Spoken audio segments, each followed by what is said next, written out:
Hazaribagh wild life সেঞ্চুরির এই জায়গার নাম রাজদেরওয়া। এখানে বাংলো আছে যেমন সরকারি, সেরকম সাধারণ মানুষেরও থাকার জায়গা আছে, কিন্তু এখানে বুকিং করতে হয় অনলাইনে ঝাড়খণ্ডের অফিসিয়াল ওয়েবসাইটে গিয়ে। এখানে এই পুকুরের বা ঝিল যেটাই বলা যাক না কেন, তার ওদিকে যে আকাশি রঙের একটি বিল্ডিং দেখা যাচ্ছে, ওটা সাধারণত ক্যান্টিন এবং ওখানকার স্টাফদের থাকার জন্য জায়গা। আরও কিছু জায়গা আছে। এটা যেমন একটা মিউজিয়ামের মতো।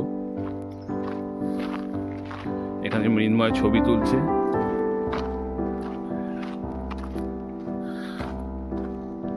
খুবই মনোরম পরিবেশ।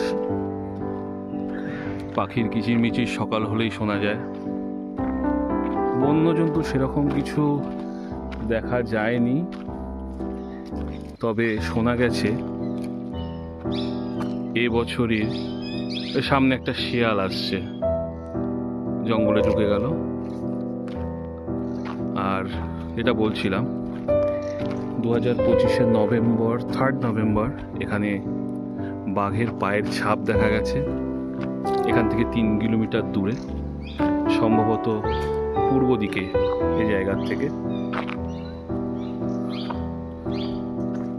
তো যদি কেউ আসতে চান এখানে আসতে পারেন।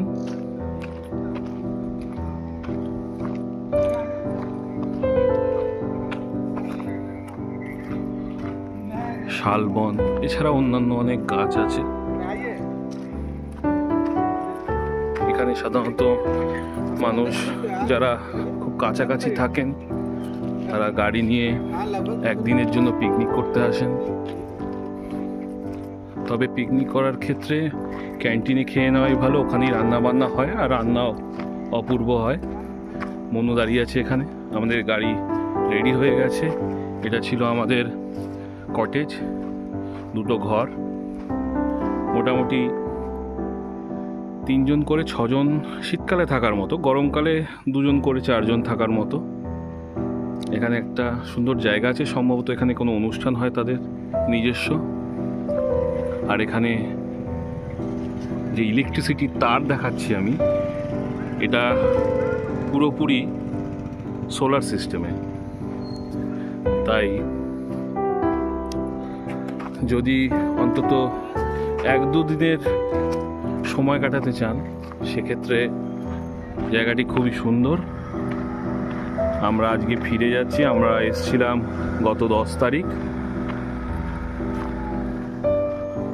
এটা আমাদের গাড়ি, এটা করেই আমরা ফিরবো। মনোজের গাড়ি এটা।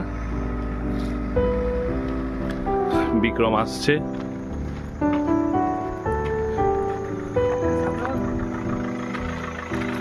এই যে শ্রীমন্ত, মনোজ। আমরা এখন বেরিয়ে যাব। আমাদের গন্তব্যস্থল চন্দননগর।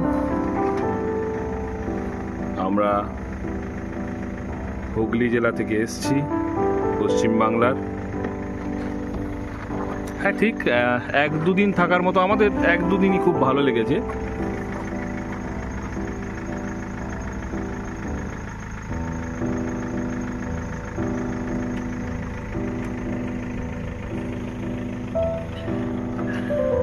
এবার আমরা ফিরে যাচ্ছি। এখানেই শেষ করলাম আমাদের আজকের ভিডিও।